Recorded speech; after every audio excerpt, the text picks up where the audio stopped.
Maka malaikat maut turun ke sini. Makanya ketika sakaratul maut sudah datang, maka yang baca Quran hentikan. Kenapa? Oh, memang gitu, ya. Jangan semakin kenceng. Ayo Pak, insya Allah Pak, gitu. Al-Baqarah Pak, Al-Baqarah Pak. Al-Kahfi, Al-Kahfi. Enggak lah. Yang baca Quran berhenti dulu.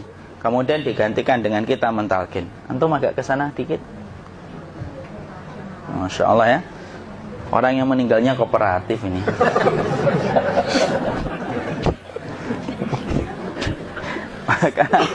maka agak ke sini ya. Maka disunahkan kita untuk mentalkinnya. Nanti ketika mentalkin jangan terlalu sering, jangan terlalu membebani. Jangan terlalu sering itu la ilaha illallah, la ilaha illallah. Tidak gitulah. Berat nanti dia ngerasakan. Di situ Imam Qurtubi juga menyampaikan, jangan terlalu sering karena itu memberatkan dadanya. Jadi ketika mentalkin saya sampaikan, boleh diganti atau enggak Ustadz? Enggak lah, talkin itu ibadah. Ibadah itu tauqifiyah. Tauqifiyah itu enggak usah diganti. Karena Rasulullah mengatakan lakinu ala mautakum la ilaha illallah. Talkin orang yang meninggal di antara kalian dengan la ilaha illallah. Enggak usah diganti Allah Ustadz yang lebih singkat, lebih pendek. Enggak usah. Subhanallah Ustadz, enggak usah. Kenapa? Karena talqin sudah ditetapkan ucapannya oleh Nabi, begitulah kita mencontohnya. Jadi tidak usah diganti. Cara mentalqin, jadi kalau keadaan sudah tenang, tolong kalau sudah sakaratul maut jangan ditinggalkan. Karena sesungguhnya pertempuran setan itu pada detik-detik kematian semacam ini. Dan betul-betul berusaha untuk menjadikan dia murtad. Nanti makanya di situ di buku nanti dibahas kan, pertempuran setan itu sampai detik-detik orang mau mati itu sudah ayo kufur, murtad aja tuh, kamu sakit kan? Nah, itu kayak gitu. Makanya jangan ditinggal. Capek gitu kok nggak meninggal gitu ya. Udah gantian mas. Dan jangan kemudian meninggalkannya. Mangkat dulu gitu. Enggak lah, janganlah. Terus ditampingi terus. Kalau bisa ya sudahlah, berikan waktunya kita untuk sementara waktu itu betul-betul berkhidmah kepada orang yang kita cintai terakhir kalinya.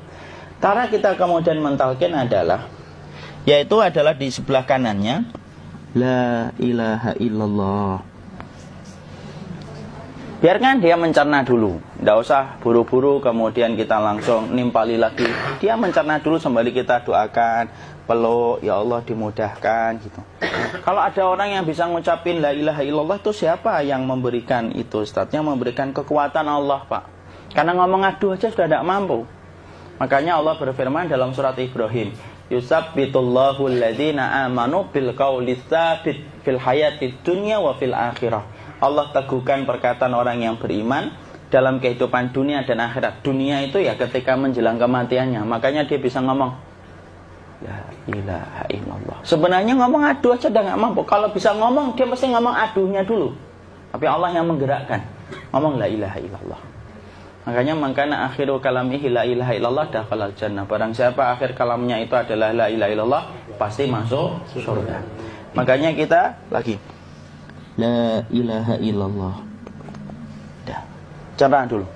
Enggak usah minta diburu-buru ya. Enggak usah gini. Ayo la ilaha illallah. Ayo.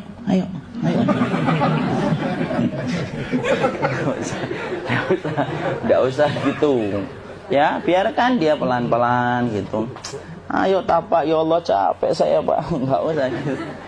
Ya ucapkan la ilaha illallah. Kemudian dia mencerna. Lalu kalau dia sudah mengatakan, antum katakan la ilaha illallah. Ya, kalau sudah mengatakan la ilaha illallah, berarti sudah. Enggak usah ditalkin lagi, enggak usah. Belum meninggal juga Ustaz? Enggak apa-apa, biarin aja. Dia di situ aja. Kecuali dia ngomong lagi dan enggak usah diajak ngomong, alhamdulillah ya Pak, ya Allah gitu.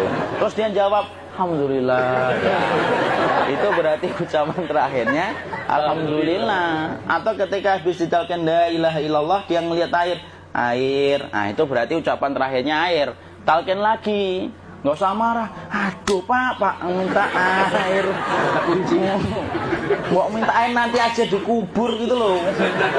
Jangan gitu. Biarin aja, jangan kemudian setelah la ilaha illallah La ilaha illallah. Terus, ayo tutup, awas ya ngomong lagi ya. Nggak bisa gitu juga. Maka kemudian setelah la ilaha illallah sudah, nggak usah diajak ngomong gitu. Terus kemudian nggak usah ada anaknya perempuan, ya Allah Pak, sudah bisa ngomong la ilaha illallah, usah gitu. Cukup dalam hati alhamdulillah gitu. Diam kita dengerin gitu. Disitulah nanti biasanya detik-detik dia terakhir. Dia nanti ngeliat di sini Pak, prosesnya itu nanti kaki langsung sebagian jempol dingin dia. Kaki, telapak kakinya langsung kalau kita geningkan dingin kayak kaki yang kena AC langsung. Kemudian dia langsung ningkup gini.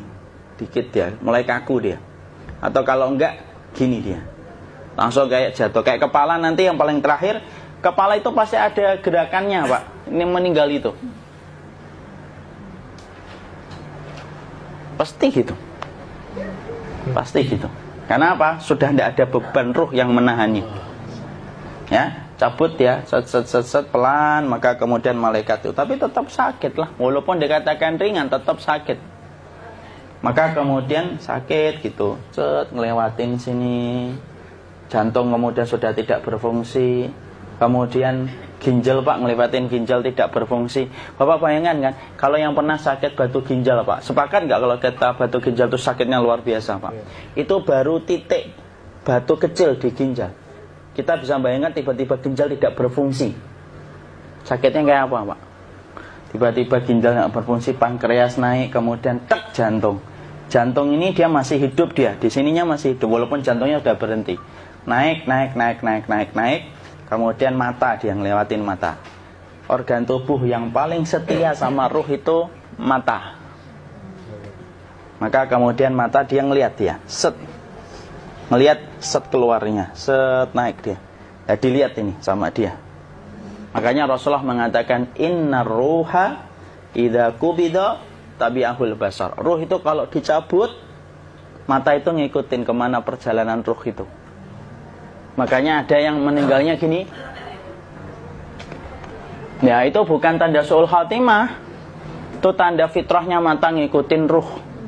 Atau kemudian bukanya sedikit. Ada yang kayak senyum Pak. Ada yang kesini yang keringetan. Nah, itu tanda husnul khatimah. Ada yang senyum. Jadi sakitnya setelah selesai itu plong gitu loh. Makanya kemudian ada yang tersenyum. Maka itu tanda. Kalau kita ngelihat orang yang membuka mata kayak gini, tidak usah takut.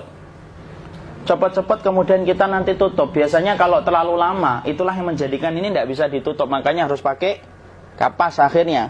Karena apa? Karena pas meninggal nggak langsung ditutup. Biasanya karena perawat takut, dokternya juga nggak tahu itu, dibiarin itu. Makanya ada beberapa mata yang ditutup pakai tensoplas kan?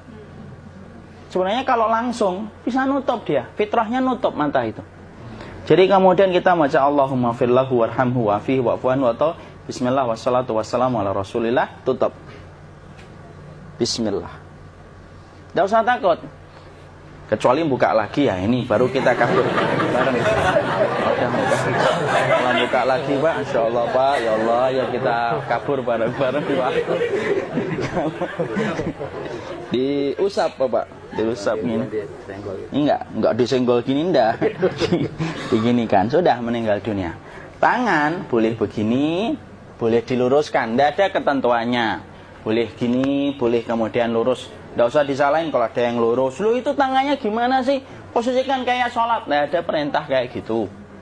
Jadi kemudian dikondisikan saja. Terus maka kemudian dipijit-pijit, akiknya dikeluarin, kemudian jamnya dilepas, gigi palsunya dilepas kalau ada, ya. Kemudian apa setelah itu? Coba buku.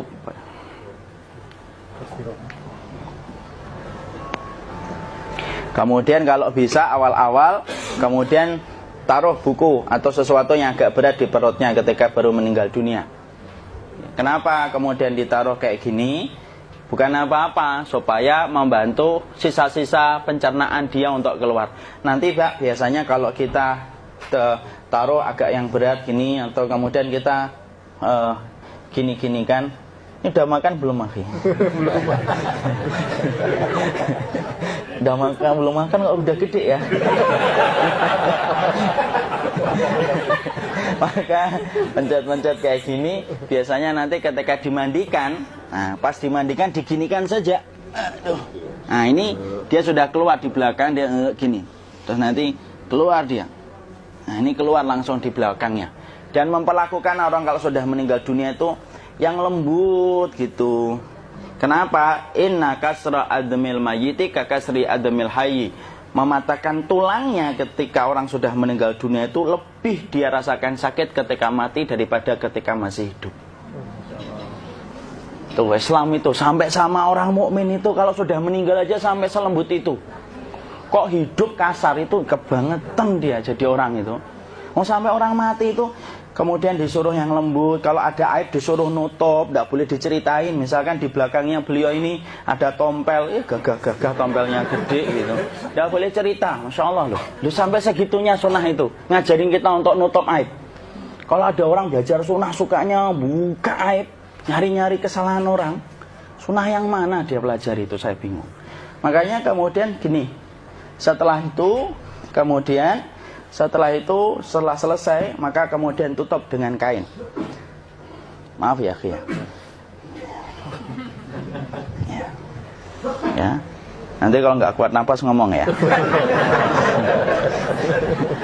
Maka ditutup kayak gini, ditempatkan kemudian jangan di tanah tapi di atas dipan. Karena apa? Syekh Abu Malik Kamal Said Salim dalam Sahih Fikih Sunnah menyampaikan supaya tidak cepat busuk. Dia taruh di atas. Kemudian ditutup pakai kain apa saja, ya, sembari nanti kita mempersiapkan tempat mandinya, tempat kafannya dan yang lain sebagainya. Maka kemudian kalau ada yang datang boleh dibuka. Kemudian kita mencium ininya apa? Kemudian keningnya.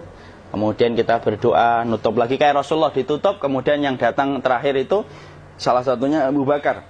Dibuka kemudian beliau, ya Allah ya Rasulullah, engkau adalah orang yang percaya hidup dan matimu, dan tidak mungkin Allah itu mematikan engkau 2 kali ya Rasulullah. Maka kemudian ditutup kembali. Saat itu para sahabat dalam keadaan mendung semuanya. Maka disitulah kita lakukan kayak gini, ditutup gini Ustaz ya. Kasihan tidak bisa nafas, insya Allah tidak butuh nafas lagi. Jadi kemudian kita semacam ini kita persiapkan apa yang bisa kita lakukan. Nah itulah proses kematian dari sakit sakaratul maut sampai kematian.